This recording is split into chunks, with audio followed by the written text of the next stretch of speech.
on is, Oh, okay. I think the problem with that, and I think what's slightly difficult in what Eli's saying, is almost anything you might want to say about what's economically sensible, or what economists might want to think about in the context of pandemics, ultimately has got to have some kind of idea of how many people will get sick, if more people will get sick if we don't do X or Y. Background.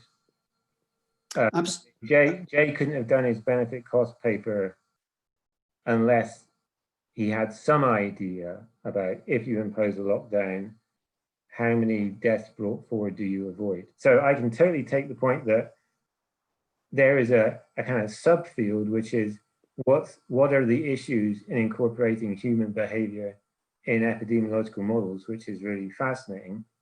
And it may well be that if you did a good job on that, that would like totally dominate the paper and be like 3/4 of it or something.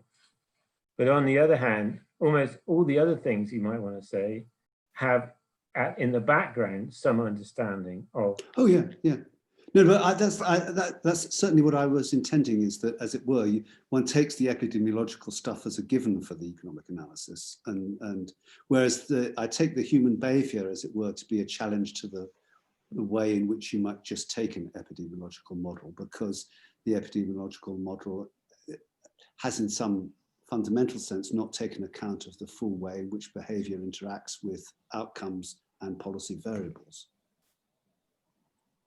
Yeah, all I was going to add to that, I think these differentiations are good for this kind of a paper. I would think that you'd want to point out where the interplay or the interconnections are absolutely required, and where we can and where we can avoid it, right? And I think that basically is what both of you are saying. This paper, though, I would think its focus might be on what remains to be done well at the intersection. At least that's my just flat guess. But it does. So for Eli, for your point, it might be that this might be the challenges. So like laying out the playing field. Here's where we've got to sit down, or the disciplines have to work together. Here's where they can take each other a little bit more separately, but perhaps really kind of diving in to, this is where we're going to put our time and effort, is to identify the challenges within this integration or something like that. I don't know. Yeah, I mean, I guess what I was saying is there's a lot of effects. If you imagine the world, imagine we completely misunderstood COVID-19. And imagine that it actually only had effects on 1% of the population, but yet we imposed a lot of these policies because we didn't fully understand those transmissions. There's a lot of economic analysis that can be done based on sort of taking an epidemic as given, or taking a set of policies as given. That's important. It's actually very important. And there's actually getting the transmission dynamics right, because people respond in economic ways with behavior. My point was just like, those are two questions that, while I think like ideally we'd have them together in a Finoff style general equilibrium model. I think a lot of progress can be made separating them given where we actually are. I agree, actually, in the sense also that I'm not quite sure that if one sort of had it in sort of, as it were, predominantly focused on the intersection, that one might not miss a lot of interesting things, which actually, when you're looking at the economics, as it were, taking the epidemiology aspects as given, don't turn out to be rather important issues for resolving what might go into that intersection.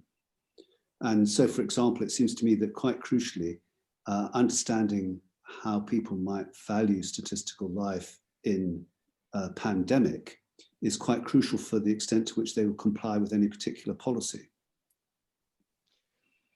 And again, so it's a straightforward economic issue that you can discuss, but it will actually have implications for that intersection.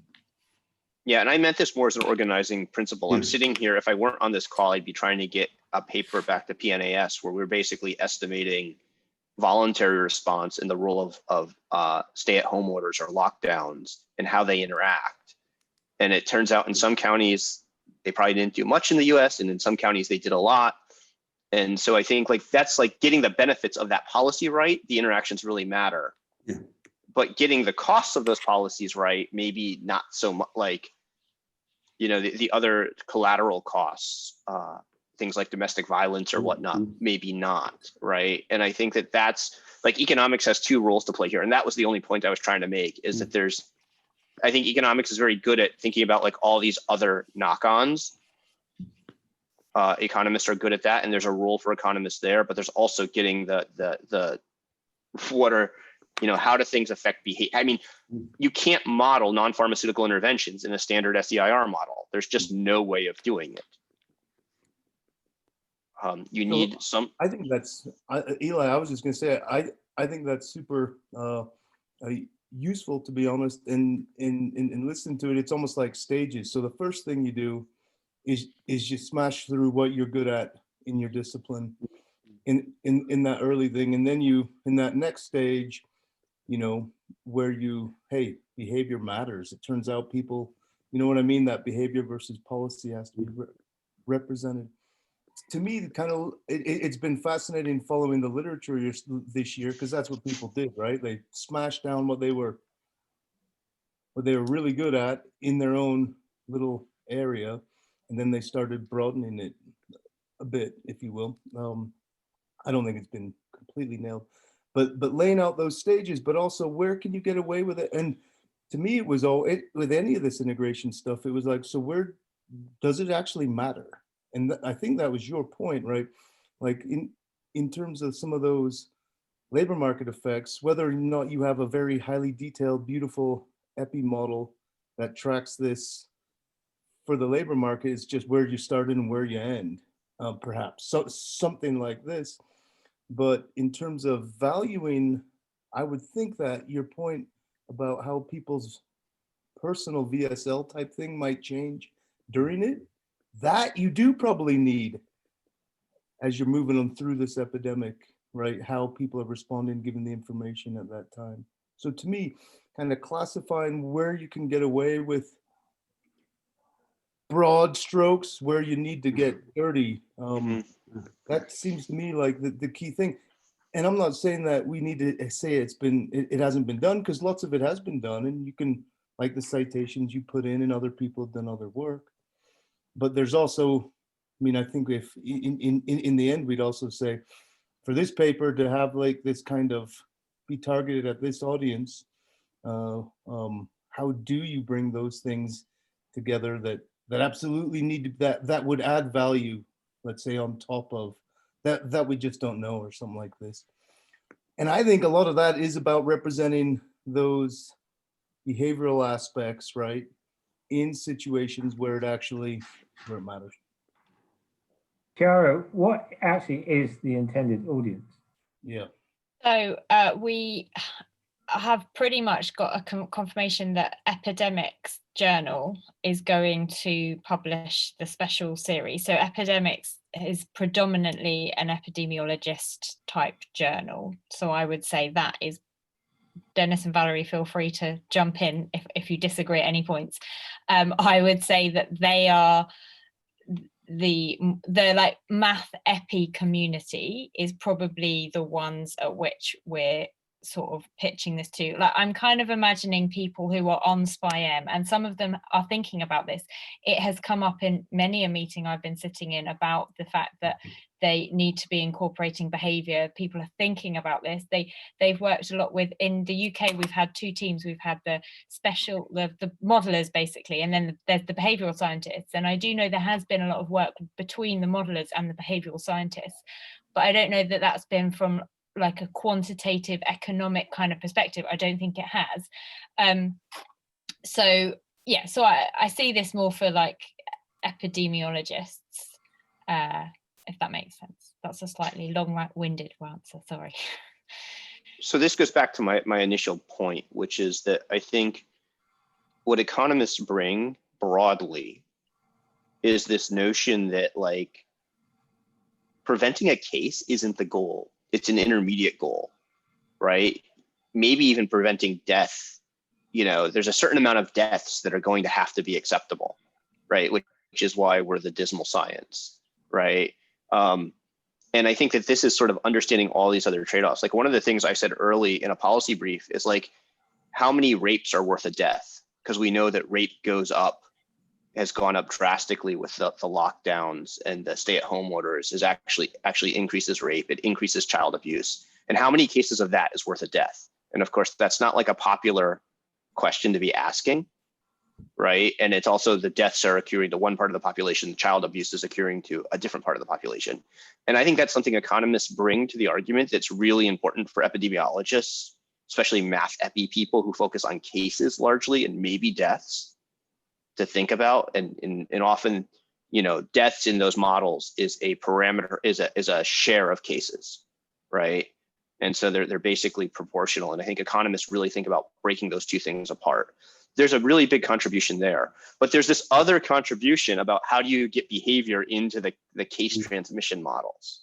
And it just seems to me that, like, I don't know if that's one paper or if that's actually, sorry, I don't know if I'm pitching for 2 papers and more work, but I think those are actually 2 really important points. And I'm not sure that they need to be made in the same paper.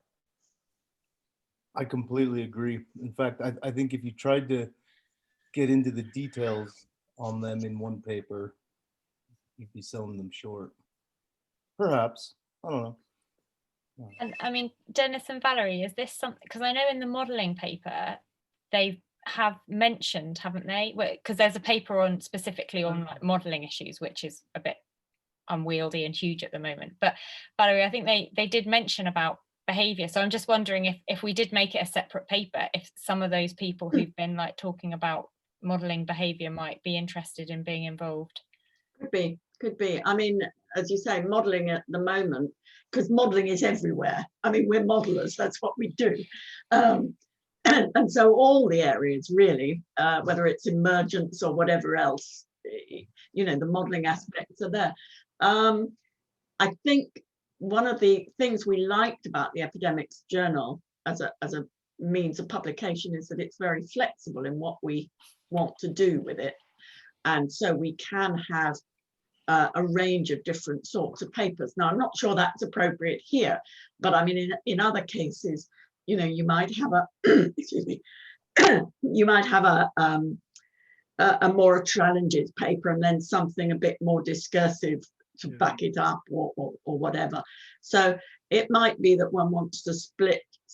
I mean, the list of challenges topics that we identified was right out at the outset, and we said then it mightn't be right and we might need to rearrange things. So I think if it seems to make sense to divide into and to consider you know, behavior as a separate thing. Dennis, what do you think? Yeah, but I think in the direction of arguments for keeping it together, you know, the idea is to point to challenges, not to solve them. Yeah. And if it turns out that the people writing the paper on challenges actually feel that there's an area that they would actually like to roll up their sleeves and write something longer that maybe solves or goes some way to solve one of these things, then as Valerie's indicated, that there is I think the Epidemics are happy with the idea that we might have, as well as say 10 theme challenge papers, we might have a number of appendices, you might almost call them, in the sense of, you know, papers on specific things that have come up along the way that require elaboration and in more scope than a challenge, individual challenge will do. But yeah, and those could be either research papers or tutorial papers, or, you know, as appropriate, really. Yeah, I mean, it could be either research or tutorial, certainly. And I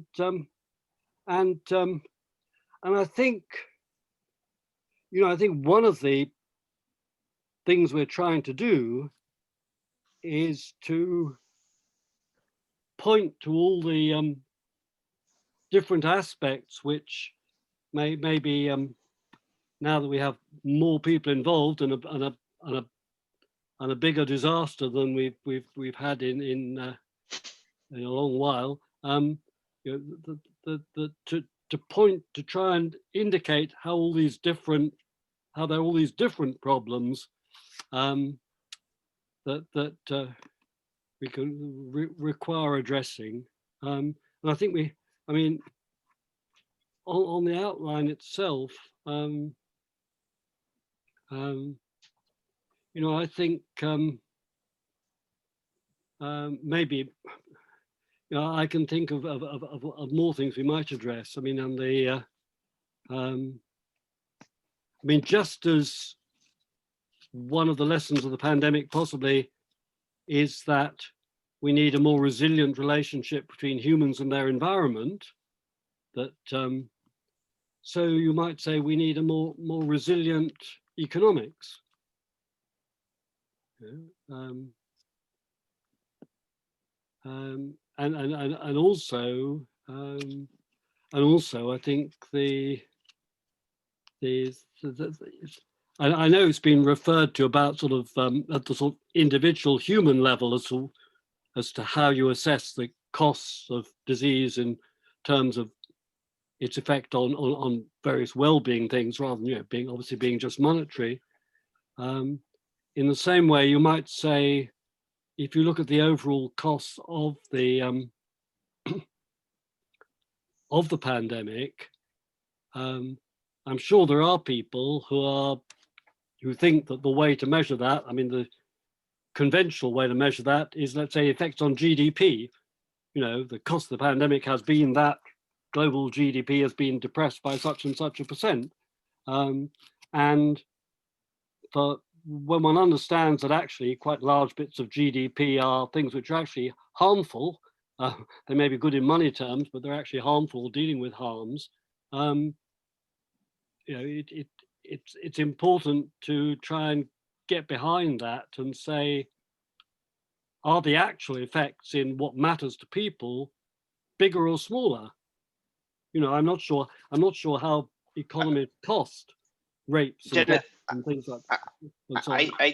I take your point, and I think that's right. But I actually think focusing on and I think there's a very small number of people who think that measuring the impact of the epidemic on GDP is the right way to think about all of the trade-offs. And yes, there's this like economy versus lives thing.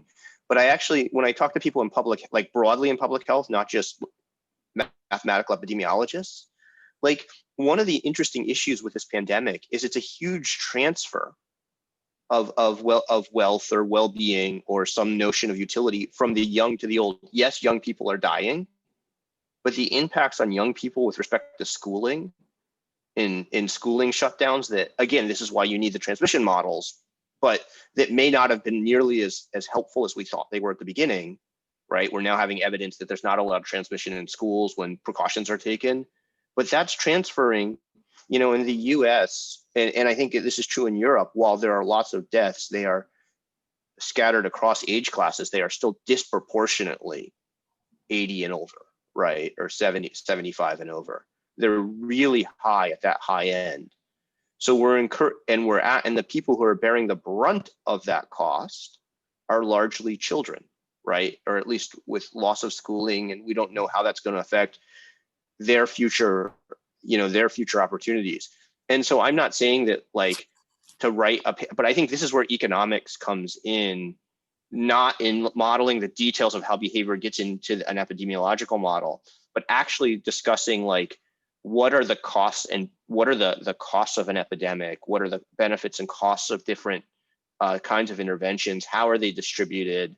Who's paying? Who's getting I mean, and that's not GDP going up or down question. Like I think the GDP going up or down question almost does that some disservice, because I think that I agree with you that like I think that like, at least if I understand what you're saying, like that's kind of a red herring. But these other questions around like schooling, child abuse, the elderly, like what do you do with tax policy? Like I think there's like, do we need to like rejigger tax policy to account for this? Like what are the pecuniary externalities that are happening? Like these are like, I think, interesting questions that economists worry about. Yeah. Well, I mean, there's a question, you know, I mean, the people who like to see silver linings in clouds, obviously things that are hoping that we might rejig our way we look at economy. I mean, I'm a fan of donut economics, if you've come across that, which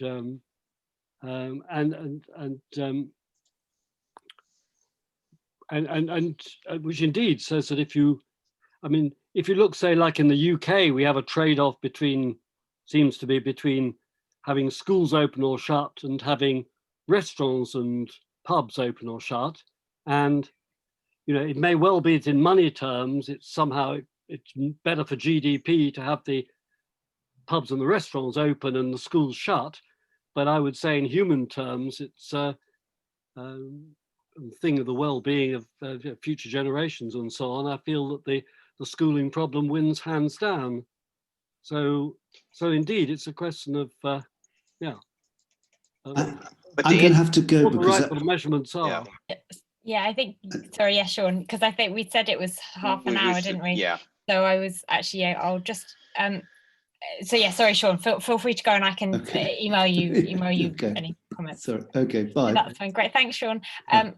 I guess just to try and wrap up then sort of what we've discussed about, but I think I see your point, Eli, and can I make a suggestion that we think about going forward? So I feel like there's like the challenges in terms of the bigger economic challenges, so like the valuing the externalities of infection when you're and like looking at international cooperation and yeah, Nick, your comments about, because people have looked at like game theory, I think, to look at vaccination strategies across different countries, haven't they?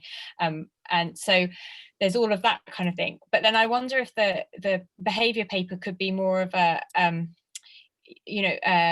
less of a challenges per se, as more of a maybe kind of almost a pitch almost to epidemiologists in terms of like, you know, maybe his economics could be a way that you can incorporate your potential behavioral changes into your model. So I guess what I think you might be getting at, if I've understood correctly, is things like when they were modeling the like MPIs and things like that, they assume that they have, my understanding at least is they basically assume that everyone reduces their contacts by some amount, and they assume that 80% of people do this. But I think from just briefly looking at the papers that you sent last week, you're using a kind of economic argument as to how people are doing that based on sort of their utility, is that right? So you kind of have this contact structure. So like maybe that's a better way of doing it, because essentially my understanding was they kind of just picked those numbers out of the air in terms of, oh, well, it seems like not everyone's going to do it, so maybe 80% seems sensible. And I think they probably did some sensitivity analysis around that, like what happens if it was only 60% and what happens if it was 90. And I think they probably spoke to the behavioral scientists about, you know, what they thought was sensible, you know, what they thought they could do to increase it. That's my understanding of what happened. And so it might be quite interesting. Right. And what the theory hasn't done, which I think is really interesting, is it hasn't focused on selection.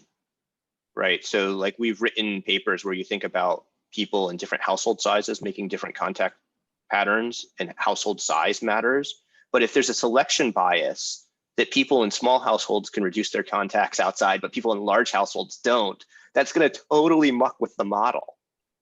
Right. And so like, I don't know of anyone who's actually tried to solve that empirically, but certainly, at least anecdotally, I would have my prior would be there's a strong selection in the US that certain household structures, certain economic groups are disproportionately changing behavior, right? And so the parameters, even in their utility functions, are different. So I think I think there's a lot of potential there to write something that's going in that scope of like, where do we need to do? Because that moves you away, building in that structure starts to move you away from that exponential that mean field exponential distribution, which is, I think, the big problem in COVID-19. Yeah. And getting models of COVID-19 that are useful for thinking about, okay, if we have a mask mandate, how did different groups of people respond to that because of their own, and then how does that scale back into the epidemic? Right. And this is where we need one of Dave's models.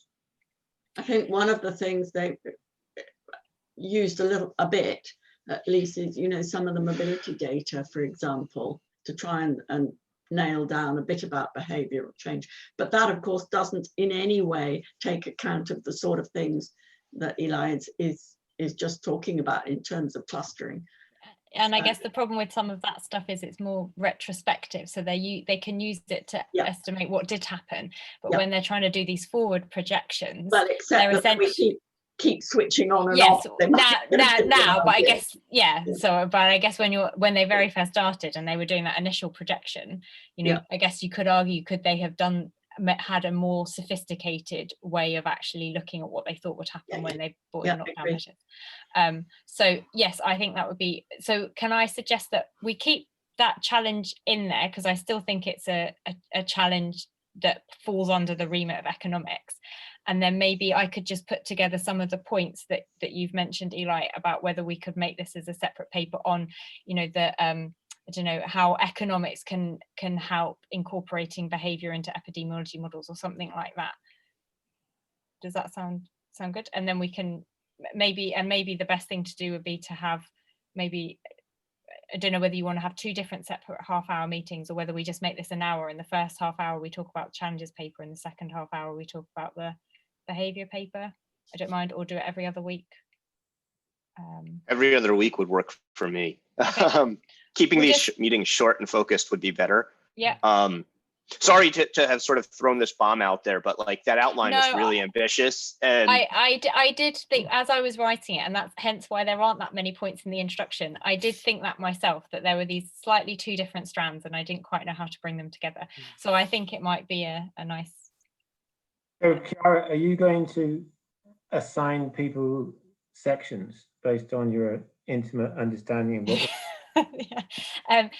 so I was gonna add in the comments that you made, and I'll update everything on the Dropbox and send it around, and then I was going to put your name next to the valuing a statistical life, and I think Sean is interested in that one too. Well, let's just call that costs and benefits of costs and benefits. Okay.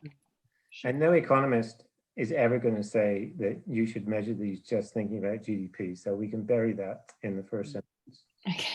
Tara, there's a thing I'm not sure if it's how well it's covered, but perhaps you'll tell me it is covered, but that seems to be very important, is integrating economics into models, because I think one of the things, I mean, it's possible that that's something that should get dealt with in the policy paper, because it certainly seems to me, looking at the UK response, that, and it's probably similar in other countries, that it isn't good. I don't think it makes for good decision making if the people matching up the disease modeling and the people looking at the economic costs are in separate silos, and it's only the politicians who get reports from both and then take decisions, which I think if it's done that way, it's going to get very much feed into distorted politics. So so I think that I realize that no single model we're likely to come up with is going to be really adequate for it, but I still think some model is better than none. So I imagine that what you want to be able to do is to have this sort of like this two-dimensional picture where one axis corresponds to dealing more effectively with the disease, and the other one corresponds to how much this is going to have in the way of financial and human costs of various sorts. So summed up in and you're trying to find a sweet spot that reconciles the two aims, and you need to consider it over time, because of course a strategy that said that actually if a strategy is to change things significantly, so we get it down to a really low level, like in the countries like New Zealand or Taiwan or whatever, then obviously you may be taking a economic hit for a period to get to a better, well, semi-equilibrium. Can I make a suggestion to get to a sort of an end here? I think what we need is a conceptual model of the system. And I think the problem with mathematical epidemiology is that it really focuses on the transmission that generates cases. When we wrote our paper on school closures and healthcare workers, we scoured the literature for a model of what I'm going to call the production of death, right? So there's like, nobody had good estimates. There are no good estimates of how a change in your hospital staffing levels influences the probability of patient survival. Like, nobody had those elasticities. And so like, this is the problem with the math epi. I think this is what Dennis is talking about and what Nick is talking about, is that the problem is the math epi community focuses on a very narrow, small piece of the puzzle. It's an important one, but like, how does a case translate into death is not, that's usually like multiply cases by alpha, or maybe that alpha is pre-multiplied by a vector, an age vector or something. But it's not, there's like this whole production process of how you go from somebody contracting a pathogen to dying, right? And so the costs of a case really matter on that production process. And that production process, I think what Dennis is saying is influenced by the epidemic itself. If all your doctors and nurses are getting sick, that changes the probability of other people surviving or dying. And this is what's not, modeled in classic epidemiological models. And that's why I think this is a really important paper. And then that interacts with the trade-offs of dead people, happens with other policies. But then there's the bit of getting behavioral responses to disease risk and policies into an epi model is a whole nother world of hurt. So if you have some hospital capacity, that's a sort of barrier in my imagine 2D space, where as you wiggle around with different options, you suddenly find yourself falling off a cliff. I've moved to allowing the epidemic to get to a point at which ICUs are unable to cope, and therefore the death rates goes up very steeply, or whatever it might be. Yeah, but all I was going to say is that, so I think, Eli, if I'm summarizing again, which is all I'm doing, but we've tried to account for a lot of this, right? But in a really reduced form way that's really ignoring a lot of the reality out there. And for example, your point about, I mean, really, I think what you're saying is how effective is additional investment in resources at reducing that chance that people die if they get sick type thing. So there's like an unknown effectiveness, and you need that. So I'm really interested, Sierra, of course, in the preparedness section that you've got here, right? But I think to do a better job of that, I mean, and we've been writing papers about this for decades, and economists have been trying to work with epidemiologists to integrate for a long time, but there's just tons, obviously, that haven't been done because there's so much of it's hard. But that effectiveness of investment and what your investment gives you, that is an integrated problem, right? Because you've got to understand how the disease affects humans, their responses, but also, the population, how it spreads as well. So I think things like that actually are a key point that this kind of paper could really focus on, hey, this isn't there. We don't know it. Like you said, Eli, this information isn't there. And in fact, every result we have would flip if the numbers were different. I mean, that's the kind of thing we're trying to come up with. I mean, we're wanting just take the kind of questions you're putting here and just back those up by turning them into one page of journal for that particular one, where you state what the problem is, you give some references to what work has been done, and you just say what the challenge is. And if you find it such an exciting challenge, you really want to say more, then you're into the field of going off and writing a research paper as an additional exercise. So this goes back to my early point, and I do need to get going, but is that I think all of this is super important. Exactly what Dennis just said, but Kara, I'm saying your name wrong. Sorry. Ciara. I think what's saying last meeting is that there's also this issue, the other issue out there, which is how do you get behavioral responses to risk into just the basic transmission models. And that was the only point. Like my kickoff comment was more that like that we know enough about that, and that's enough of a challenge, and it's important enough that it should be a separate paper. That it merits like real attention, as opposed to like this is a problem and here's like a paragraph about it. And then there's all these other issues of like the classic world of epidemiological modeling is this little box of transmission. And there's places where economics fits in there and behavioral modeling fits in there. But then there's putting that box of transmission into this bigger system that economists think about. And like, I think those are two set, like, and that's why I can sort of imagine like this conceptual model of the whole system. And then there's like a highlighted box of like, here's the transmission model. Here's where all the places come in and out from the bigger model, right? But now let's talk about like this bit that you know, is there's 100 years of modeling or more going back to the Bernoullis, right? Like, I think it's Susan Blower actually claims to have co-authored a paper with Daniel Bernoulli on epidemiological modeling because she found some notes and wrote them up. It's weird, right? So we know that this goes back to like the Bernoullis, right? Epidemiological mathematical epi-transmission modeling. And so we're having a conversation about like, how do we actually get behavior into those models that have no behavior from an economic standpoint? And then how do we put that transmission square into the larger context? And I just think that there's enough to write, that those are two important contributions. There's two important challenges there that are not like research level papers at this point. That was my initial point. And that's I think we're kind of in agreement on that, but I think the problem where we get caught up is that there is this sort of Lucas critique problem in the middle of all of this.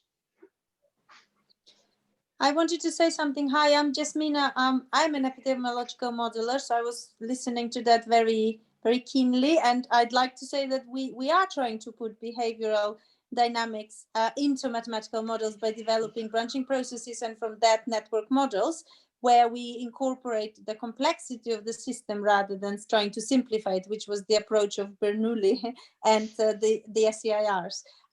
But so the reason, first of all, I'm sorry I was late coming. And the reason why I thought I'll join to tell you that Mark Scalfer and Mark Scalfer at York, and I are leading systematic review on, well, Mark is leading it, I'm more involved in it, of all the models that exist that combine epidemiological and economic modeling currently for COVID. And there aren't many, but there are some. And there are some are better than others. So some do it in a more sort of equation-like way, and some just put an alpha, as you said, to the deaths.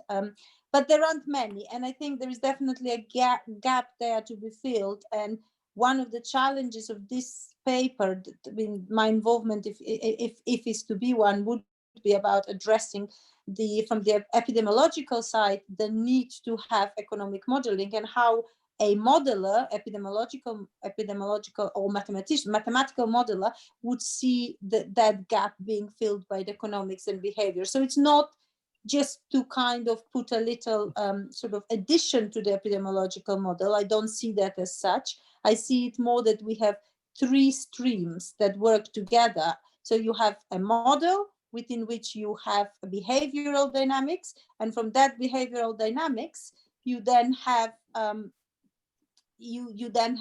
interlinked economics. And I think this is aligned to what you were saying, Ellie, but I want to just say that I see it from the epidemiological modeling side. Jasmine, I would just say that there are thousands of papers that have been written by economists on trying to model COVID dynamics. Now, whether they're any good or not, that's a whole nother question. Exactly. Okay. We're picking the good ones, we believe. Okay. And there's probably a few hundred pre-COVID that dealt with H1N1 and HIV and whatnot as well, that really a lot of the models that are COVID are rehashes of those models, whether or not the authors realize that. Yeah, no, I think authors realized that and they used it to do it because they had the sort of the knowledge to do so. I don't know. I've been sent too many papers to review that have recreated like my 2013 paper with errors. and don't cite it. So I know that there's a lot of econ papers being produced that are rubbish. But to say that there aren't very many is I think a disservice, because I think it doesn't help bring the Okay. fields together. No, I take that. but I like your point, and Eli and I have worked for a long time on exactly trying to do this, and it's had a very moderate success, and the reason that moderate, I mean, I think it's been successful, but not as broadly as you would expect, and it's because when you really get down to it, and we start working with epi modelers, they just want to have the human behavior as a rate and a mechanistic representation of behavior that really doesn't address to with all the things Nick is interested in, for example, right? And so when I can remember it so well with Carlos, we'd be trying to say, well, behavior matters, and he goes, well, I've done it. I had a difference in behavior here and here, but I think that it's the intertwining you talked about that to me is the important thing, that you say, hey, it hasn't been done broadly as well as it could be, and it's missing some key representations or behaviors, or however you want to say it, that you just can't treat humans as being thoughtless things. And so to me, I think bringing that in is the key element. And Right. I think This was the argument that we had with Gerardo a lot, right? Too, Dave, which was like, you can fit data from like the Ebola outbreak or the SARS outbreak to a classic epidemiological model, and it doesn't fit any worse than like one that includes behavioral dynamics based on economic theory. But the problem is when you impose a non-pharmaceutical intervention, you haven't actually identified the fundamental parameters of the process. So you impose a non-pharmaceutical intervention and you change, and that's what doesn't get captured.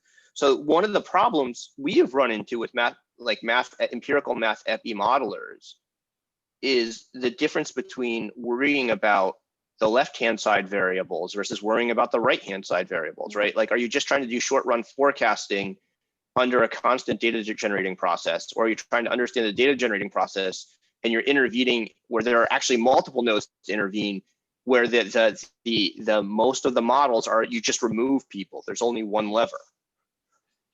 So one thing I'm very interested is kind of looking at the global stability. So I'm not really interested in a number of local stabilities that you can come with these solutions and changing model parameters, because it's a hyperparameter space that's very variable, right? So what you talk about the left and the right hand side parameters, I think of them as seeking the minimum number of parameters you need to change in order to have a global stability. And are those parameters really linked to behavior or policy or economics, or are they just scaled down numbers that you wanted to do? Does that make sense? Yeah, I mean, I guess I would say you should read the PNAS paper we wrote 10 years ago about this, if you haven't already. I mean, I have. Right, and there's a whole bunch of papers that follow on that where we've tried to sort of get at some of these things. And I mean, I get the point, and what I said last call, and this has turned into an hour call again, is there's a fundamental epistemological problem here for both economists and math epi people, and it's that our journals value what we can prove. Right, on the theory side, they value the ability to write proofs, they value the ability to have clever identification, or they value the ability to fit a model. They don't actually value creating structures and ideas that help us solve the public health challenge. Like, I'm sorry, that's like, at the end of the day, like, we're not well incentivized. And I think we're at a moment where there's enough people who are saying, like, I don't give a shit, sorry for the language, about like, getting one more publication in my journal. I mean, I care about producing something that I can tell like the governor of this state, or that I can help actually deal with it.